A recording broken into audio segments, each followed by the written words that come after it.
নতুন বছর এটা আসলে যদি আমাদের খুশি হতে হয়, উৎসব করতে হয়, হই হুল্লোড় করতে হয়, আতশবাজি করতে হয়, ফানুস উড়াতে হয়, পটকা ফুটাতে হয়, গান বাজনা করতে হয়, তাহলে নতুন বছরের আগমন যদি আনন্দের কারণ হয়, যেই 12টা 1 মিনিটে নতুন বছরকে তুমি বরণ করেছো হে যুবক, তার 1 মিনিট আগেই তো একটি বছর পরিসমাপ্ত হয়েছে, বিদায় নিয়েছে।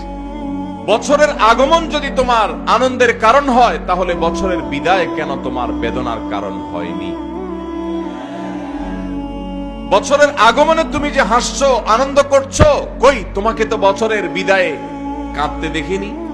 তোমার এই ইলজিক্যাল, তোমার এই অযৌক্তিক, তোমাদের এই হাস্যকর বাস্তবতা বিবর্জিত এই চেতনা, এই বিশ্বাস, এই কালচার, এই সংস্কৃতি, এটা এ মাটির নয়, এ মাটির মানুষের নয়।